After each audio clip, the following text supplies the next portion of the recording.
अभिवादन स्वीकार कीजिए ब्रजेश मिश्रा का। और आप देखना शुरू कर चुके हैं द डिबेट। बहन भाइयों, आज सुप्रीम कोर्ट में हिजाब के मुद्दे को लेकर स्प्लिट ऑर्डर दोनों जजों के आए और वर्डिक्ट में दोनों जजों की राय अलग अलग है और दोनों के आदेश भी अलग अलग हैं। अब ये मामला कहाँ भेजा गया? बड़ी बेंच यानी चीफ जस्टिस ऑफ इंडिया के पास। तो क्या है ये कर्नाटक का हिजाब विवाद जो पूरे देश भर में आज चर्चा का विषय है, और इस पर क्या ओपिनियन है डिफरेंट स्टेक होल्डर्स की?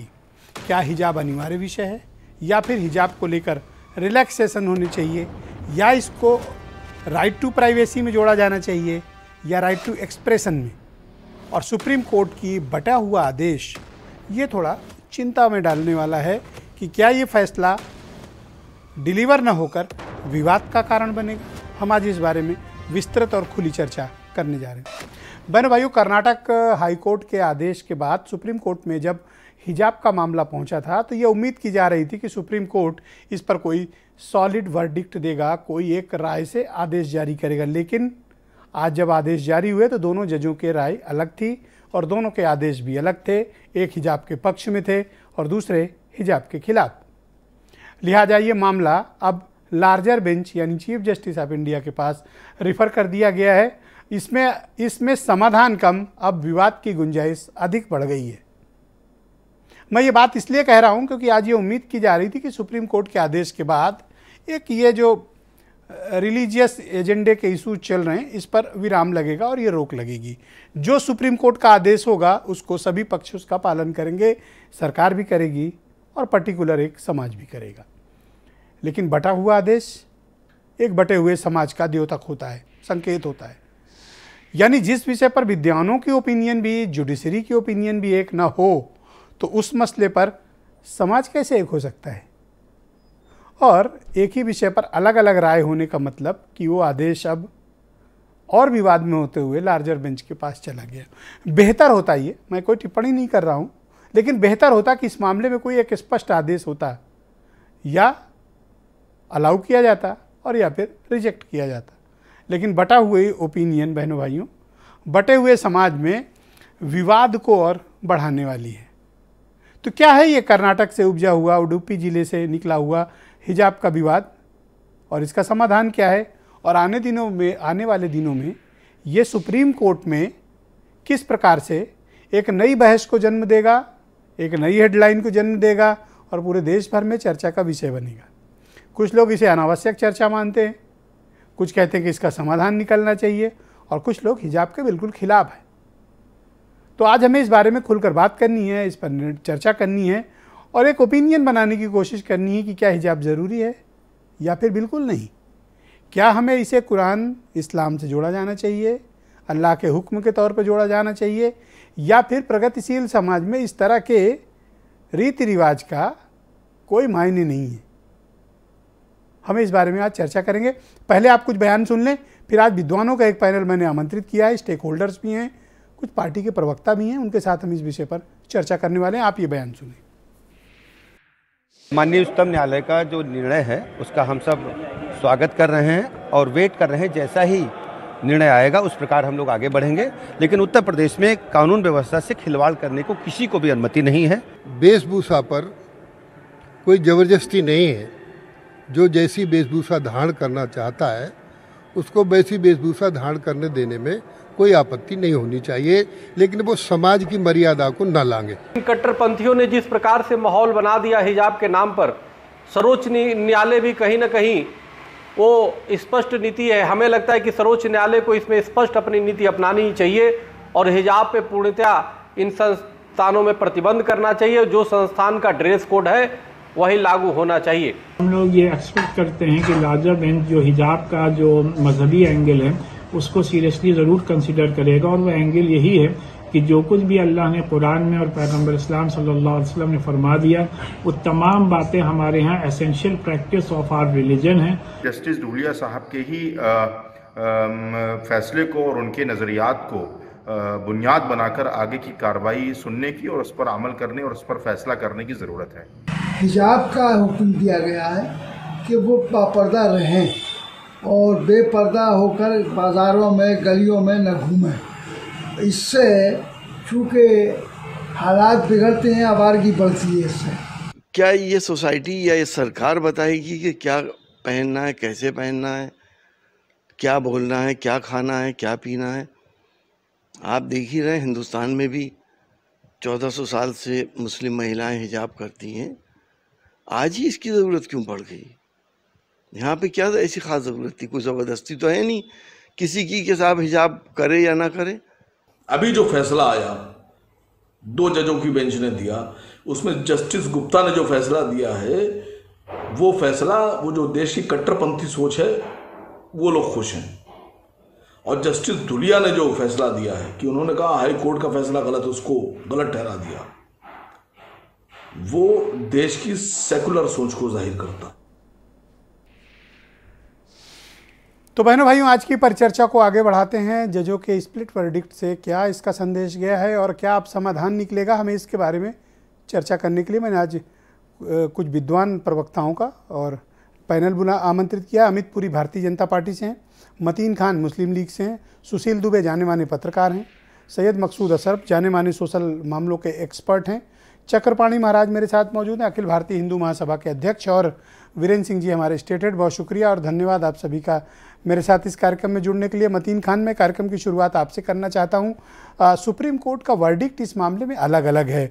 मैं ये उम्मीद कर रहा था कि आज इस मसले का एक व्यापक और बड़ा समाधान निकल जाएगा, लेकिन अब ये मामला लार्जर बेंच को रिफ़र हो गया है। अनुच्छेद 14, अनुच्छेद 19 का भी जिक्र आया है, तो अब ये मामला समाधान कम, विवाद ज़्यादा पैदा कर रहा है। देखिए ब्रजेश भाई, हमारी जो बच्चियाँ हैं, जो बेटियाँ हैं, वो किसी को फोर्स तो कर नहीं रही हैं कि साहब आप हिजाब करें। हमारा अपना वो है, हम अपने एतबार से चल रहे हैं। जो लोग मजहबी एतबार से भी मज़हब पे चलने की हमें पाबंदी को थोड़ी ना है सरकार में। इस लोकतांत्रिक व्यवस्था के अंदर जो संविधान है, संविधान के आर्टिकल 29 में हमें ये सारी चीज़ें दे रखी हैं कि हम क्या पहने, क्या खाएं, क्या कैसे रहें, ये सारी चीज़ें हैं। मगर आप ये देखिए कि जिस अंदाज में इस बात को टारगेट करके ये किया जा रहा है कि साहब हम मतीन साहब क्या पहनते हैं, क्या खाते हैं, कैसे रहते हैं, टोपी पहनते हैं, दाढ़ी लगाए हैं, दाढ़ी रखे हैं, तो ये सब चीज़ें जिस अंदाज में एक इडुकी से मामलात को शुरू करके पूरे भारत का एक इशू बना दिया। यहाँ बेरोज़गारी बेइंतहा हो गई, बहुत ज़्यादा लोग परेशान हो गए हैं ये महामारी के बाद और भी तमाम चीज़ें होने के बाद। जस्टिस हेमंत गुप्ता, जिन्होंने कर्नाटक हाई कोर्ट के आदेश को अप्रूव किया, मंजूर किया, उन्होंने अपनी ओपिनियन में ये बात कही है कि अनुच्छेद 19, 21, 25 मुख्यतः उन्होंने 2 मसलों पर फोकस किया है, right to freedom, right to privacy. 2 मसलों पर उन्होंने और कहा कि क्या इसकी सीमा की व्याख्या की जा सकती है। उन्होंने कर्नाटक हाई कोर्ट के फैसले को सही माना। देखिए, अब वो तो अभी इस बात में जो बता रहे हैं वो तो एक वन साइडेड फैसला है। बेसिकली हम अभी कोई फैसला ही नहीं आया ना एक्चुअली। वो तो ये उनका जो व्यू आया है, तो अब मामला उनका जो व्यू आया है, वो व्यू या जो भी देश में जो कंट्रोवर्सी आई है, इस बात को समझने की कोशिश करने की ज़रूरत है कि भाई हम क्या पहन रहे हैं। हमें संविधान ने ये तो राइट दे रखा है ना। आप ये देखिए कि कोर्ट कहता है कि इसकी सीमा की व्याख्या होनी चाहिए, मतलब किस लिमिट तक। भाई आप ये देखिए ब्रजेश भाई कि जिस अंदाज में वो जो बच्ची है जिसको लेकर के टारगेट किया गया, वो कॉलेज कैंपस के बाहर है। आज बाहर में जो लकाब में लोग जा रहे हैं उनको टारगेट किया जा रहा है। बेसिकली देश में इस वक्त भाजपा के ज़रिए से जो आरएसएस और संघ की आइडियोलॉजी है, उस आइडियोलॉजी को भारत की आइडियोलॉजी बना करके थोपने की कोशिश की जा रही है। 2, 4, 10, 100, 200 लड़कियां हैं जो, भाई आप एजुकेशन की बात है कि बहुत बड़ी तादाद में हमारी बच्चियां हैं जो नकाब नहीं पहनती हैं, बहुत कुछ तादाद ऐसी है जो नकाब पहनती है। तो उससे किसी को क्या परेशानी की बात है? क्यों उनके पेट में दर्द हो रहा है? हम क्या खा रहे हैं, उनको क्या ज़रूरत है इस बात की? सड़क पे एहतजाज हो रहा है, प्रोटेस्ट किया जा रहा है, बेवजह में टांड किया जा रहा है। ये क्यों कोई ये किस तरह से मैं भारत तो जाएगा? आपको सुझाव दूंगा कि देखो, मुस्लिम कम्युनिटी में एजुकेशन की बहुत ज़रूरत है। अनावश्यक विवाद की बजाय ना मुस्लिम बच्चे और बच्चियों को पढ़ाइए सर। बिल्कुल उनको बिल्कुल पढ़ाइए, ब्रजेश भाई, बहुत उनको आपने हायर एजुकेशन दीजिए। बहुत माकूल बात कही आपने। और आपने भी पढ़ा होगा, कुरान का तो पहला वर्ड ही है इकरा, यानी पढ़िए। बिल्कुल पढ़िए, तो पढ़िए, विवाद न करिए। हाँ, हमारे यहाँ जो हमारा कॉन्सेप्ट है, हिजाब हमारा मजहबी फरीजा है। सर एक बात और बोल दो कि शिक्षा हमारा अधिकार है, ये भी बोल दो। शिक्षा अधिकार है और सब मुसलमानों को पढ़ना चाहिए। हमारे बहुत से फैमिलीज ऐसे हैं जो हिजाब की वजह से उनको स्कूल भेजने में कोई परेशानी नहीं। बहुत सी बच्चियां ऐसी हैं हिजाब की वजह से तालीम हासिल कर रही हैं। वो हिजाब घर से पहन के जाती हैं और जा करके स्कूल जाती हैं, कॉलेज जाती हैं और पढ़ती हैं। आप लालबाग गर्ल्स कॉलेज देख लीजिए, यहाँ तमाम कॉलेजेस हैं और वहाँ पर बाकायदा बच्चियां जाती हैं हिजाब पहन के क्लास के अंदर। मतीन भाई, मैं आपको एक मशवरा देना चाहता हूँ जी। आज आप इस डिबेट में कसम खाइए और मसाल हाथ में लीजिए और शिक्षा की क्रांति के लिए निकल जाइए अपनी कम्युनिटी के भीतर और अलग जगाइए। बिल्कुल कि मुस्लिम बच्चे बच्चियों को पढ़ाना है, उनको इस सब विवाद में मत डालो कि क्या पहने क्या न पहने, उनकी चॉइस है। बिल्कुल, आप निकलो और सबको जगाओ कि पढ़ो। हम जिस तंजीम और तालीम हासिल करो। मुस्लिम लीग से हैं और हमने प्रैक्टिकल केरल के अंदर करके दिखा दिया है। हमने उन बच्चियों को तो कहा भी गया है ना कि तालीम हासिल करने के लिए वो बच्चियां जो घरों में रहती थी वो इंग्लिश मीडियम मदरसे में केरल में पढ़ रही पढ़ाओ बच्चे बच्चियों। वो बच्चियां हिजाब पहन के नर्सिंग कोर्स कर रही हैं, वो बच्चियां हिजाब पहन के डॉक्टर बन रही हैं, वो हिजाब पहन के नर्स बन रही हैं, सब काम कर रही है हिजाब में। हिजाब में किसी को हम कह रहे हैं क्यों परेशानी हो रही है? भाई हमारी बच्ची हम हिजाब कर रही है, किसी को क्यों तकलीफ हो रही है? ये भाजपा आरएसएस की आइडियोलॉजी जो है, ये भारत की आइडियोलॉजी बनाने की कोशिश की जा रही है। ये कम्युनिटी के भीतर बिल्कुल गलत तरीका है। जगाओ, पढ़ो और पढ़ाओ, बस ये नारा सर रट लो, तभी ये कम्युनिटी को आप ऊपर ला पाओगे। मेरी बात नोट कर लेना आप। चक्रपाणी महाराज मेरे साथ मौजूद हैं, अखिल भारतीय हिंदू महासभा के अध्यक्ष। चक्रपाणी जी, बहुत स्वागत आपका। सुप्रीम कोर्ट का आज फैसला वर्डिक्ट आ गया, तो अब इसमें समाधान कम, अब तो विवाद की गुंजाइश ज़्यादा बढ़ गई। जी ब्रजेश जी, एक तो सबसे पहले बहुत दिन के बाद मिले हैं हम लोग डिबेट के माध्यम से। नमस्कार स्वीकार करें। राम राम और नमस्कार, जय हिंद। देखिए, बिल्कुल हमें बहुत उम्मीद थी कि निश्चित रूप से हिजाब मामले में बड़ा स्पष्ट निर्णय आएगा, लेकिन ऐसा हुआ नहीं। लेकिन मैं अभी मतीन खान साहब का बात सुन रहा था। आप बड़े एक जोश से उनसे कह रहे थे कि शिक्षा की क्रांति करिए, और वो हिजाब हिजाब हिजाब हिजाब माला रटते जा रहे थे। कम से कम सैकड़ों बार उन्होंने हिजाब का नाम लिया।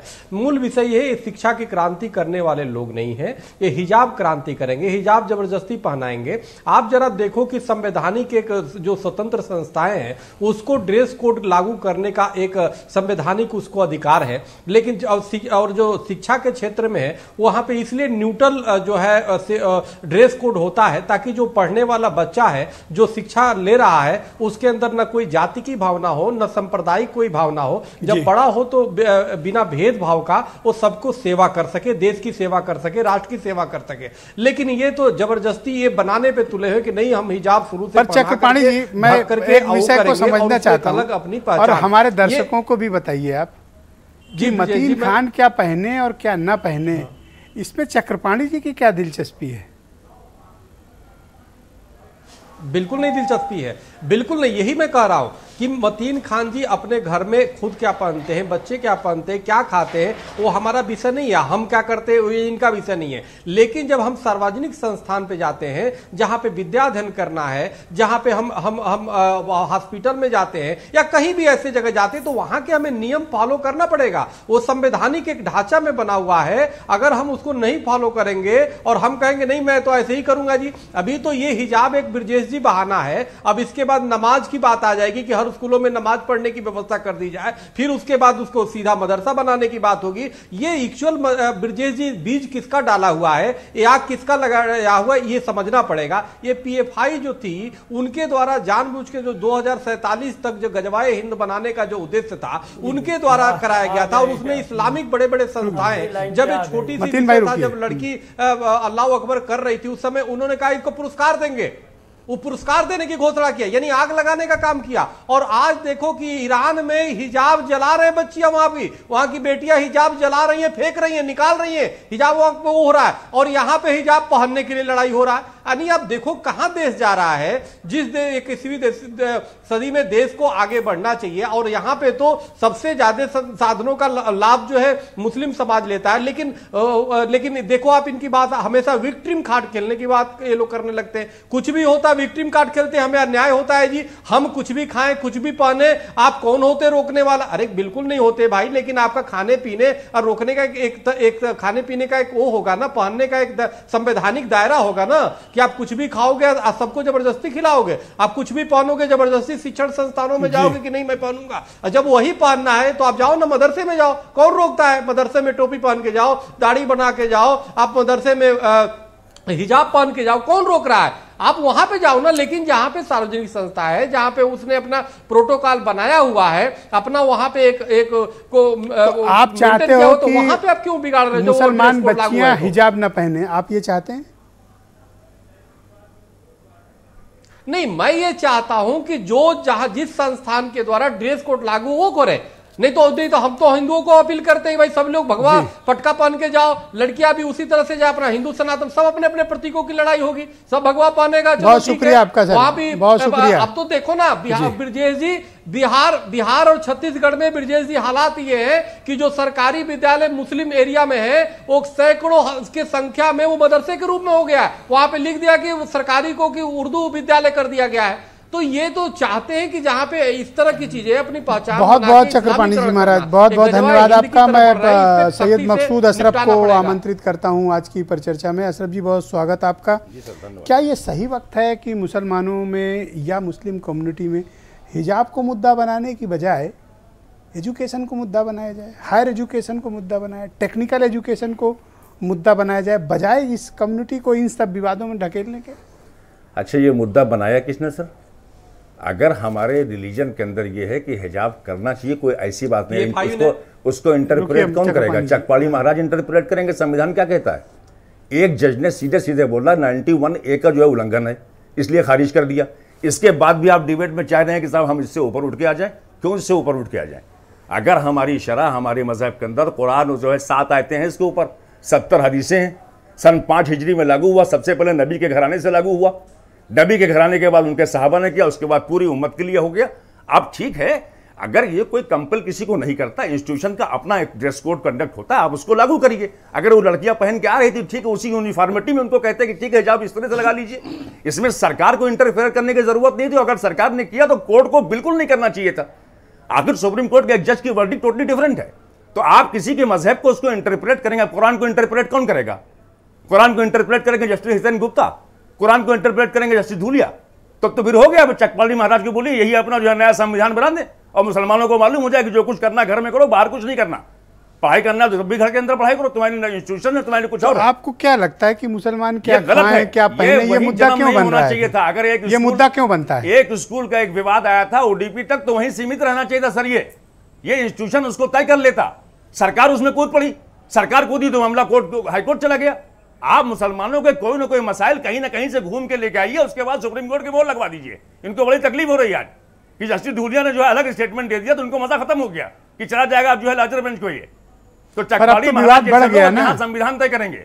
याद तो समाधान की अपेक्षा थी, सुन लीजिए, आज तो समाधान की अपेक्षा थी, लेकिन अब तो विवाद और बढ़ेगा। कोई विवाद नहीं बढ़ेगा, बल्कि ठीक है, उसूलन तो उसमें इंटरफेयर करने नहीं चाहिए, सीधे सीधे स्टेट वे फारिग करना चाहिए दोनों जजेस को। लेकिन ठीक है, कोर्ट का अपना फैसला है, दो जज के अलग अलग ओपिनियन है, बड़ी बेंच को जाएगा, नेचुरल बात है। मुझे मालूम है कुरान का मिस इंटरप्रिटेशन है, कुरान में है ये। अब स्कूल इसको लागू करेगा नहीं करेगा अपना राइट बताए, वो कुरान को इंटरप्रेट नहीं कर सकते। आप ये बताइए, ईरान का मूवमेंट देखा है आपने?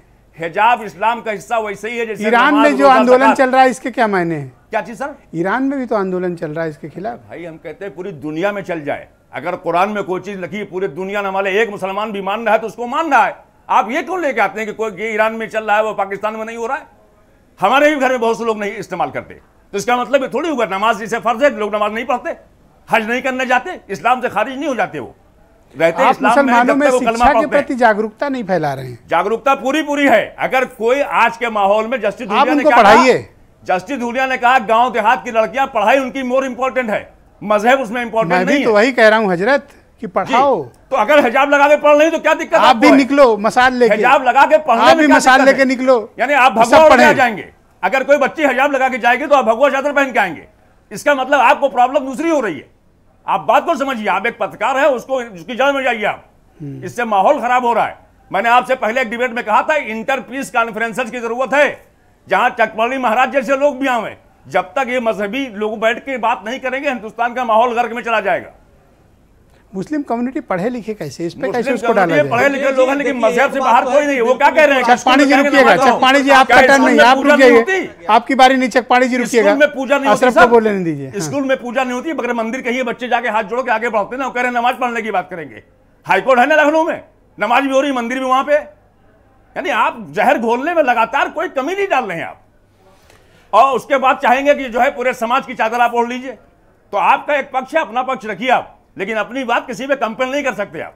बिल्कुल सही है। आप ये मानते हैं कि ये सही वक्त है कि मुसलमान कम्युनिटी में, मुस्लिम कम्युनिटी में शिक्षा की क्रांति होनी चाहिए? ये सही वक्त है, यही सरकार और सही वक्त है। जितना दबा सकते आप लोग भी आगे आइए और सबको कहिए। एक दिन वो आ जाएगा, चीख भी नहीं निकलेगी सर, चीख भी नहीं निकलेगी। यही सही वक्त हमको दबाने का है, इससे अच्छा मौका नहीं आएगा। आप सोच रहे हैं ना लोगों को, अच्छा दबाए जैसे महाराज जैसे लोगों को दबाया जा रहा है। बिल्कुल है ना ये बात। ये सब उसके तरीके हैं, चीजें निकाल के लेके आते हैं। दबाने की बात नहीं, हम संविधान की बात कर रहे हैं। संविधान की बात तो वो बता रहे हैं, संविधान तय करेंगे। चकपाली महाराज ये संविधान के एक्सपर्ट हैं, जो संविधान को खुद न माने। अरे संविधान तो सुप्रीम कोर्ट में एफिडेविट देते हो, बाबरी मस्जिद गिरा देते हो, चक्रपाणी उसके बाद संविधान की बात करते हो, इतना अग्रेसिव क्यों हो? एफिडेविट देते हो, उसके बाद जो है गिरा देते हो। हम लोग क्यों लड़ रहे हैं? संविधान की बात तुम्हारे, थैंक यू, शुक्रिया, शुक्रिया, धन्यवाद, संविधान धन्यवाद। ऐसे मत लड़ो, पहला राउंड में ऐसे काबिल नहीं आप हैं अशरफ साहब, इतना काबिल नहीं। अशरफ साहब डिबेट का शिष्टाचार। Thank you, alright. Sushil Dubey ji को आमंत्रित किया जाए, उत्तर प्रदेश के बहुत ही जाने माने पत्रकार हैं। भाई दुबे जी, आज तो हम भी सोच रहे थे, आप सब सोच रहे थे, पूरे सब लोग सोच रहे थे कि चलो एक विवाद का पटाक्षेप होगा, लेकिन ये तो और फ्लेयर अप हो गया और भभक गया। ब्रजेश जी, जब तक मुस्लिम लीग और हिंदू महासभा ऐसी सोच जिंदा रहेगी, तब तक कोई विवाद इस देश में पटाक्षेप नहीं होगा। ब्रजेश जी, जूनियर डिवीजन जज जब आदेश करते हैं तब भी उसकी मान्यता होती है और उसी हिसाब से फिर न्याय चलता है। अगर हाईकोर्ट ने निर्णय दे दिया, हाईकोर्ट बहुत बड़ी संस्था होती है। इस देश में दो ही संस्थाएं हैं, न्याय की और लोकसभा, जो जहां पर हम आइन बनाते हैं। वहां अगर हाईकोर्ट के बाद भी सुप्रीम कोर्ट ने, और फिर सबसे बड़ी बात क्या है, आदरणीय जज गुप्ता जी और आदरणीय जस्टिस धूलिया जी, क्या सुप्रीम कोर्ट भी इन सब चीज़ों को न्याय के परिप्रेक्ष्य में नहीं देखेगी? क्या लॉ के परिप्रेक्ष्य में नहीं देखेगी? क्या यहाँ भी वो मतीन को खुश करने के लिए एक जज रहेंगे और एक जज चंद्रपाणी को खुश करने के लिए रहेंगे? एक देखिए, मैं आपका प्रोमो देख रहा था, फैसला हुआ ही नहीं है। कहाँ फैसला हुआ है?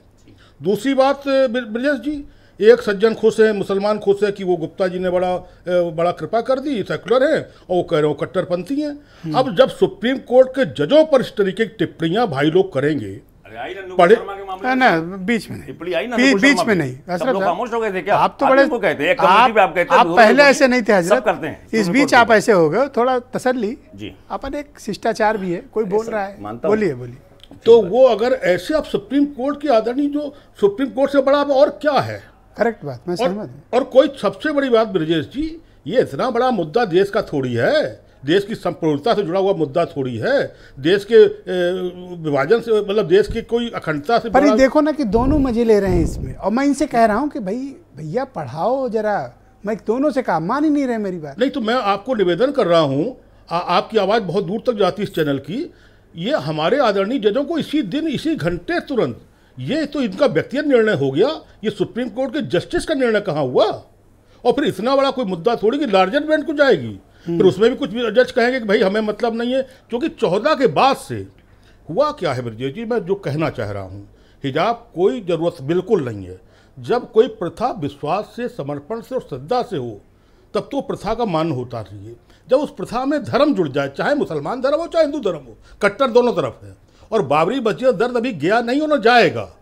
अच्छा सुना, दोनों के स्टेटमेंट सुनिए। वो कह रहे हैं कि अगर हिजाब लगा के आओगे तो हम भगवा वही मैंने अभी तो यही सुना, मैं सुन रहा हूँ क्या है कि वो पढ़ने लिखने की जगह है कि वहाँ पर मतलब मजहबी प्रदर्शन करना है। जी दर्द इस बात का है, देखिए हिंदू ये सोच तो चलती रही दोनों के। देखिए इस देश में आइन ने धर्म में टोटल प्राकृतिक अवस्था में लोग रहते हैं, किसी को रोक नहीं है। आपकी दाढ़ी टोपी पे कहाँ रोका गया, इनके भगवा पट्टे पे कहाँ रोका गया, धर्म में कहाँ रोक रहा है संविधान।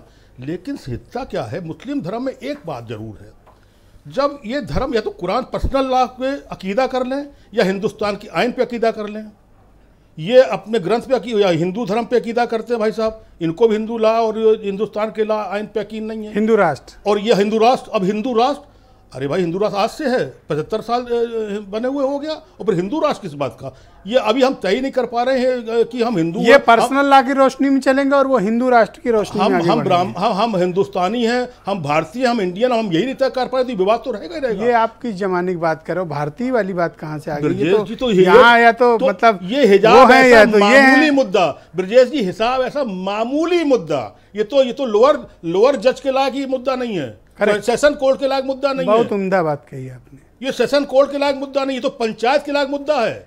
ग्राम प्रधान सभासद बैठ के इसको तय कर लेना चाहिए था। जो देश सुप्रीम कोर्ट का एक एक सेकंड भारी होता, वहां पर ये सस्ते मुद्दे आ गए देश में।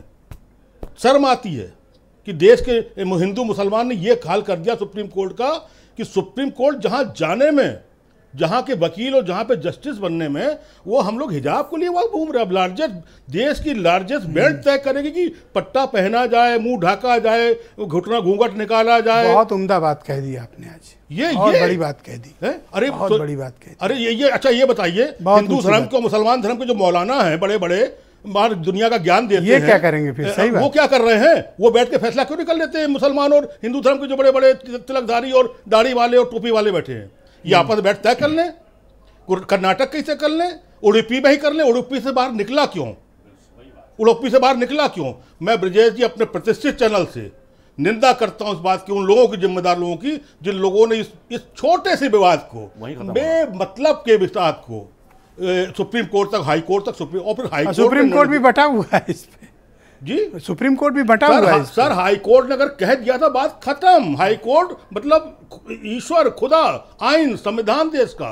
तो फिर एक काम करें, फिर लोकसभा में साहबानों तरीके से फिर जाएं, फिर नया संसद बुलाएं, फिर वो करें, फिर हाय बाबरी मस्जिद, फिर चिल्लाएं। अमित पुरी को बुलाया जाए, भारतीय जनता पार्टी के सीनियर लीडर। बहुत शुक्रिया दुबे जी, 23 का चुनाव 24 का आ रहा है, यही सब है। तो ये सब ये देश की उसमें मैं इस चीज़ को नहीं मानता, और मैं दोनों जनों जो आपसे सुप्रीम कोर्ट के हाथ जोड़ के निवेदन करता हूं, या आगे जो बेंच आए, कृपया अपने अपने व्यक्तिगत मतों पे नहीं, संविधान के दायरे में परिप्रेक्ष्य में क्या चीज वो बोल रही है वो होना चाहिए। वरना अमित पुरी भारतीय जनता पार्टी के सीनियर लीडर हैं। पुरी जी बहुत शुक्रिया आपका। क्या आप चाहते हैं कि ये लोग हिजाब पहनकर ना आए? एक बार दोहरा देंगे सवाल। क्या आप चाहते हैं कि ये लोग हिजाब पहनकर आए या फिर ना आए?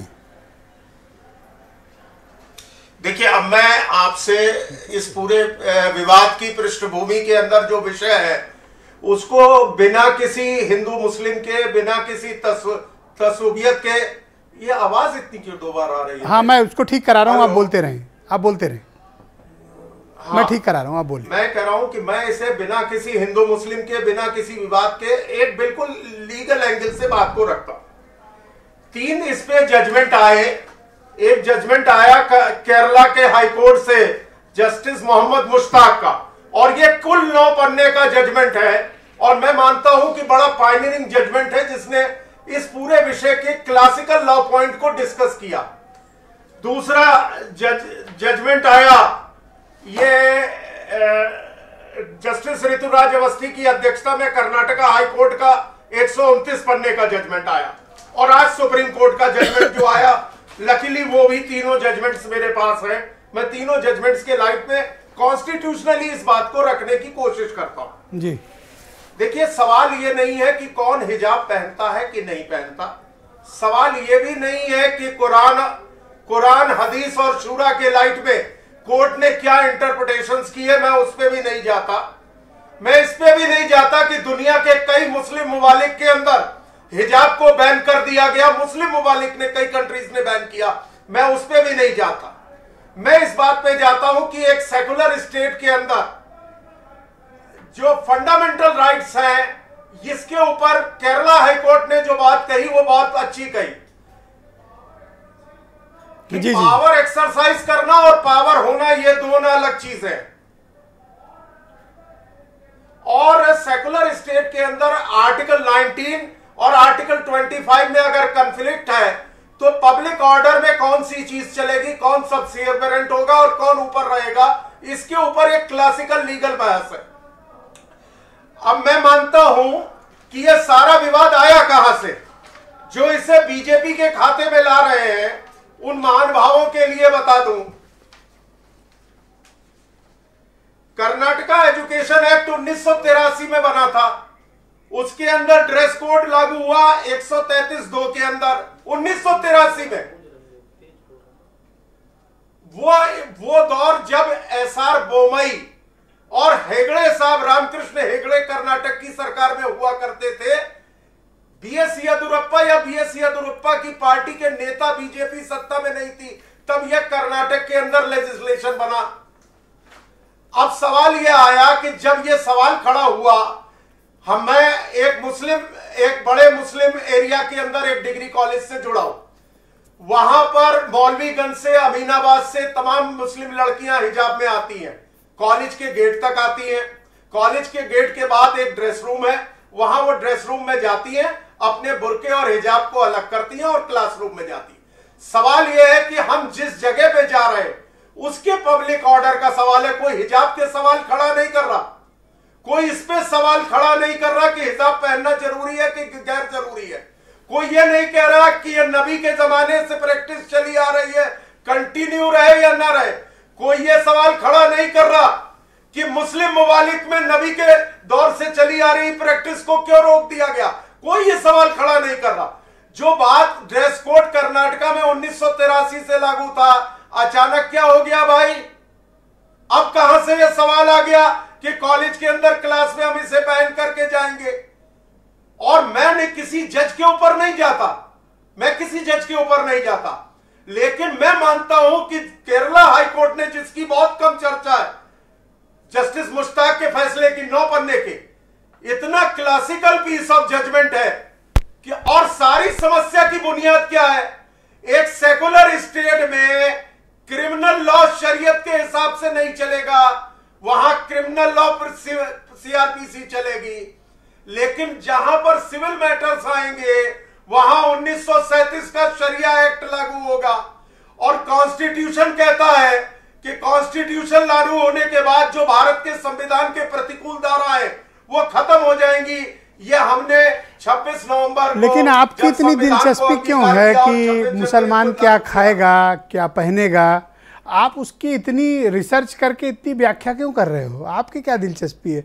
जितना रिसर्च करके आप आए हो, ये लग रहा है आपकी बड़ी दिलचस्पी है इनमें।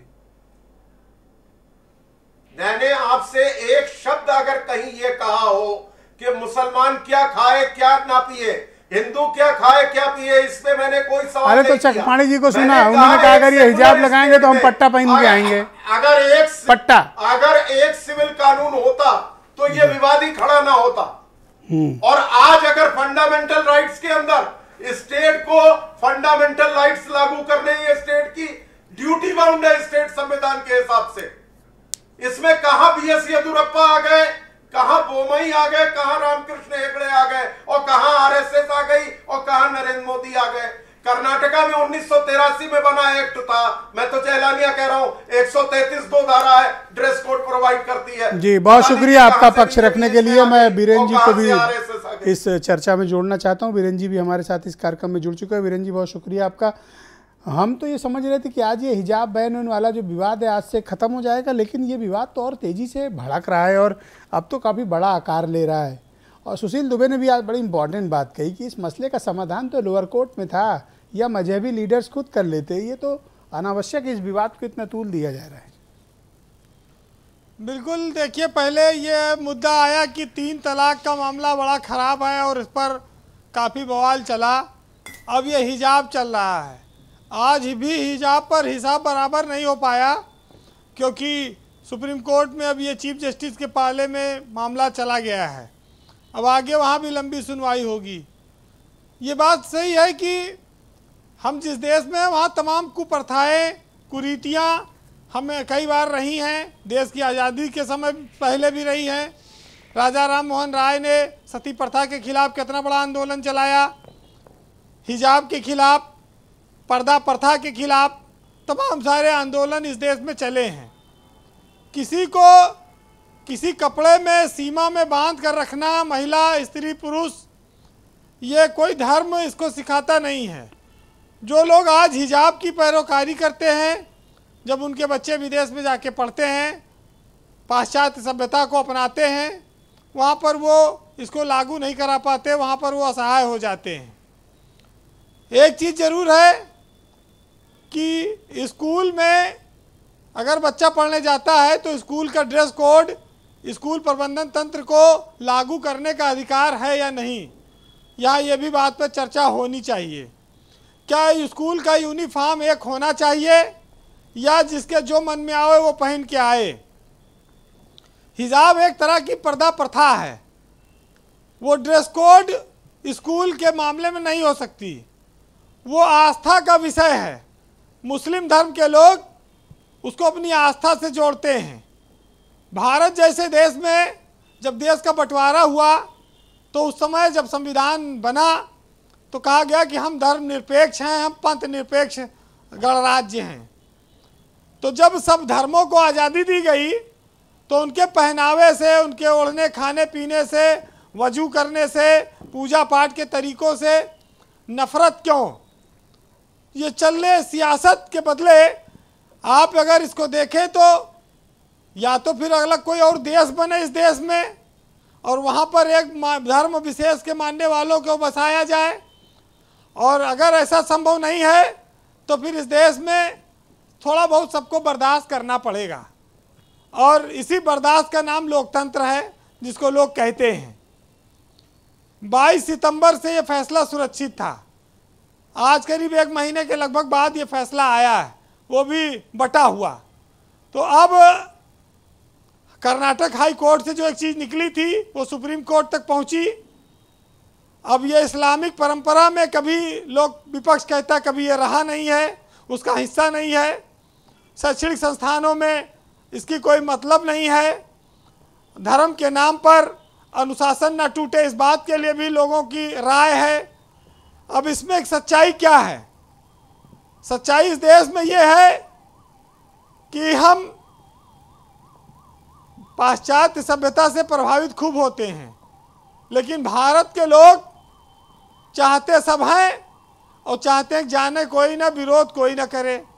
बात इतनी सी है, जब पर्दा प्रथा हिंदुओं में थी, आज भी बहुत जगह चली आ रही है, लेकिन जब हम बच्चों को शिक्षा के लिए भेजते हैं जहाँ पर हिंदू मुस्लिम सिख ईसाई सबके बच्चे पढ़ते हैं, वहाँ पर इस तरह की कोई प्रथा का महत्व नहीं है कि हिंदुओं के बच्चे डिग्री कॉलेजों में बच्चियाँ पढ़ने जाएं तो वो घूंघट ओढ़ के जाएं, वो जीन्स ना पहने।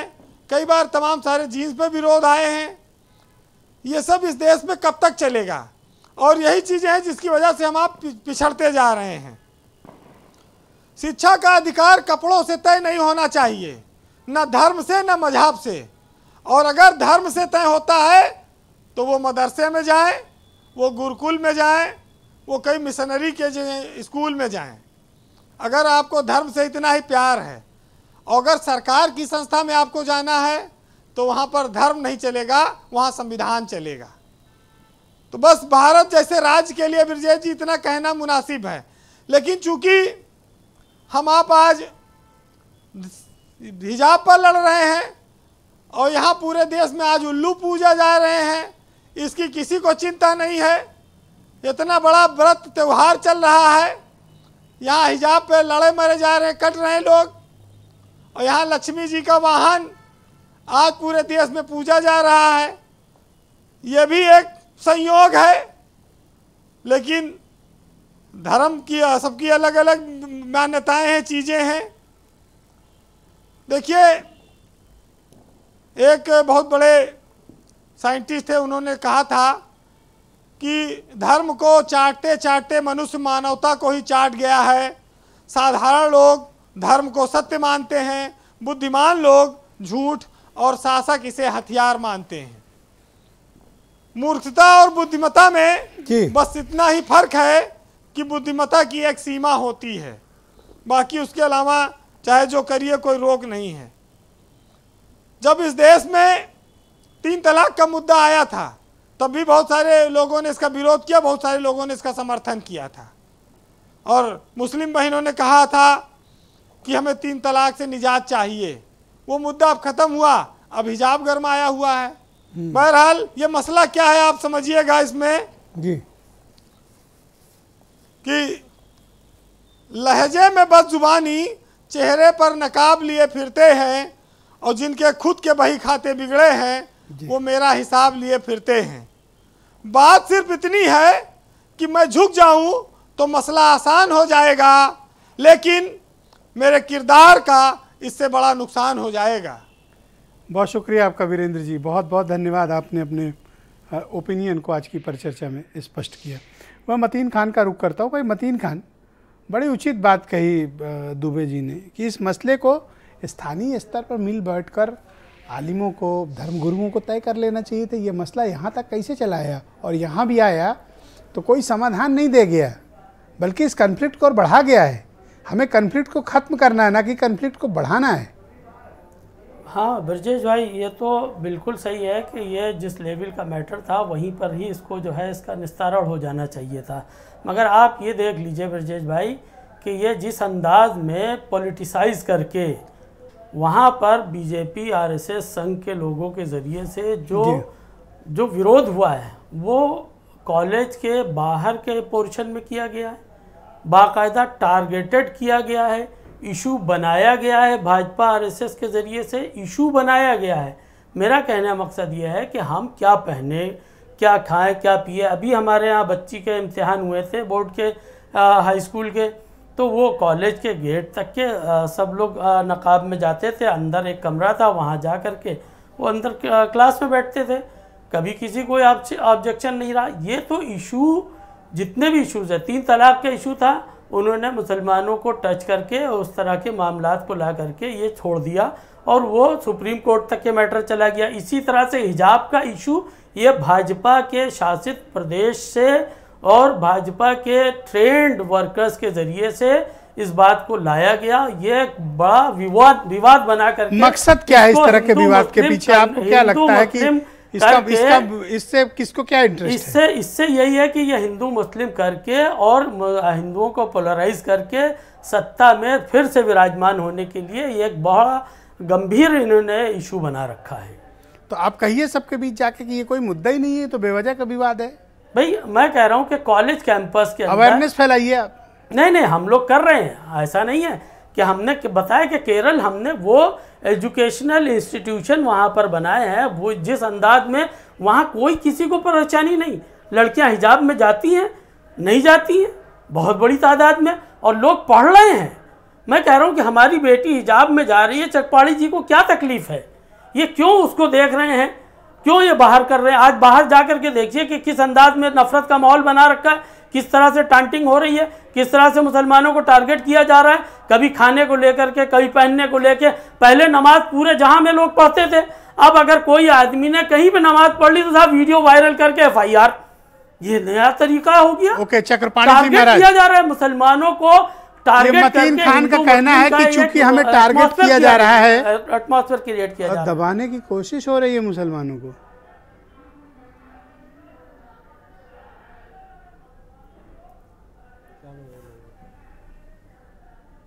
और अशरफ साहब आप बताइए, क्या वाकई में टारगेट किए जा रहे हैं मुसलमान? देखिए, सबसे पहले तो 3 बात करेंगे, चूंकि हमारे पड़ोस में ही बैठे हुए हैं सुशील दुबे साहब। उन्होंने कहा कि ये मैटर वहीं पे लोअर कोर्ट लेवल पे ख़त्म हो जाना चाहिए था।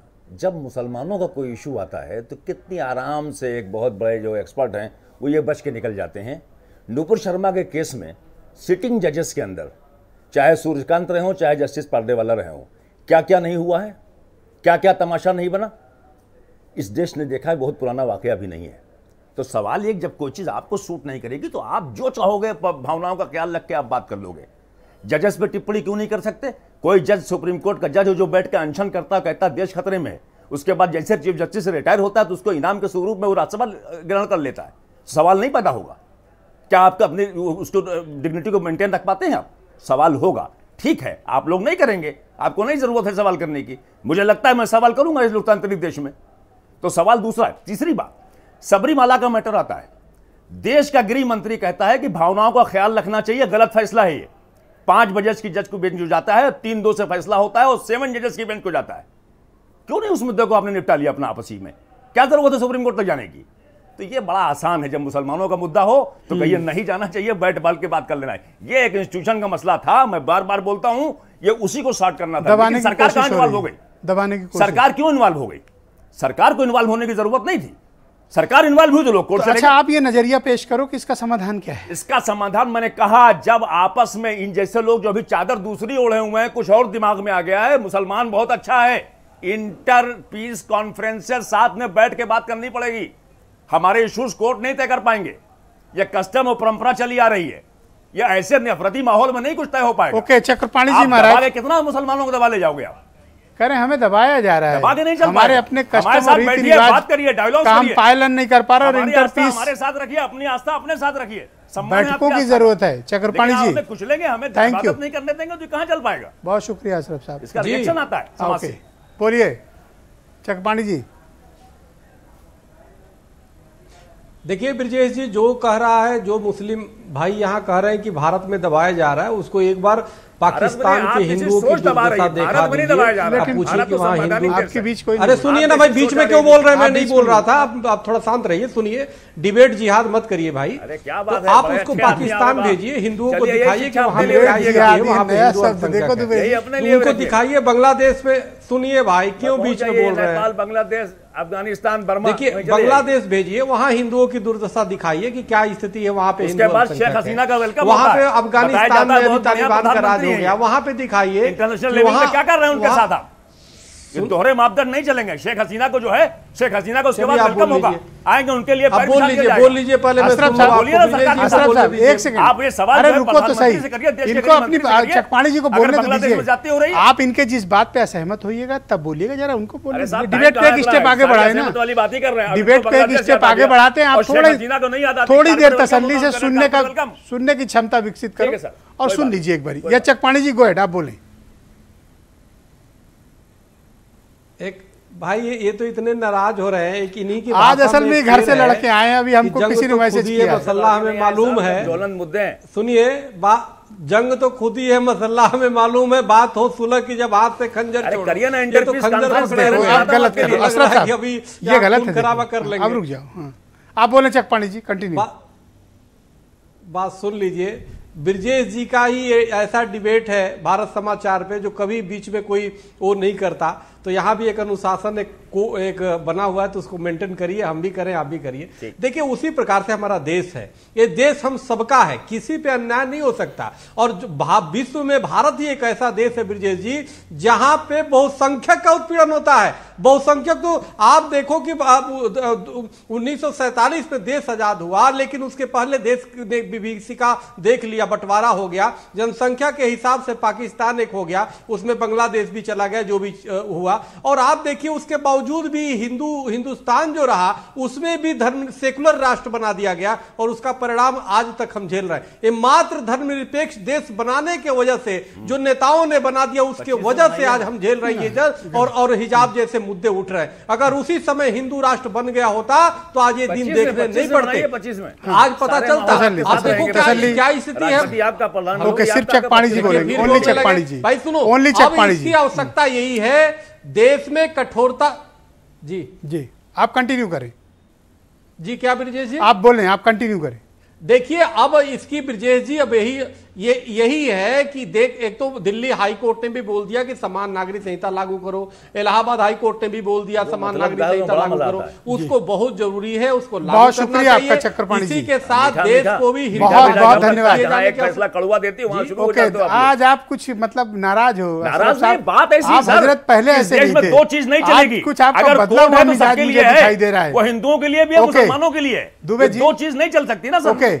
अच्छा, दो चीज कैसे चलेगी? आप तसल्ली करो, हमारा मापदंड अलग है, आपका मापदंड अलग होगा। या तो फिर इस तरह ब्रजेश मिश्रा अलग तय किए जाएंगे और मकसूद एक अशरफ सेकंड अलग रुक तय किए जाओ जाएंगे, ना। ये तो अब नहीं देखो हो अपनी बात पर्याप्त, ब्रजेश जी थोड़ा सा एक शिष्टाचार भी कुछ। ब्रजेश जी आप पहले ऐसे नहीं थे, आज कुछ प्रॉब्लम ज्यादा है आपको। ब्रजेश जी, दुबे जी गो अहेड। ब्रजेश जी, मुसलमान जब छाती पीटता है संघ और बीजेपी को, तब ये भूल जाता है कि वही संघ प्रमुख इलियास आजमी के दरवाजे जाते हैं, वहाँ से सीख लेते हैं मुसलमान धर्म की कि क्या क्या विशेषताएं हैं, और हफ्ते 10 दिन में Y+ उनको सुरक्षा दे देते हैं।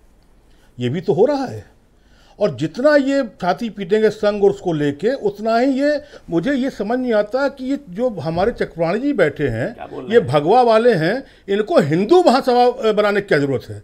ये धर्म महासभा बनाएं, हिंदू राष्ट्र बनाएं, ये रामायण और गीता महाभारत पे ज्ञान दें, ये हिंदू राष्ट्र पे इनसे क्या ले देना? दूसरा, ये भारत से लीग बनाएं, ये मुसलमान लीग का क्या मतलब होता है? तीसरा, मैं कम समय में एक बात कह खत्म करता हूँ।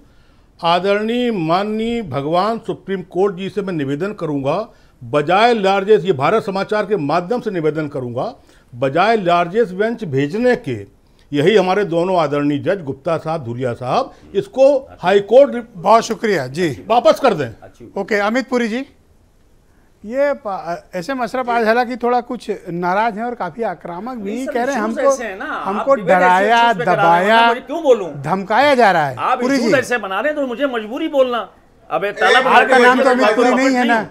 मैं आऊंगा तो अपनी बात, आपका नाम अमित पुरी। एक मिनट भैया, मेरे चांस पे मुझे सवाल दोहरा दें। मेरा कहने का तात्पर्य है, सवाल दोहरा।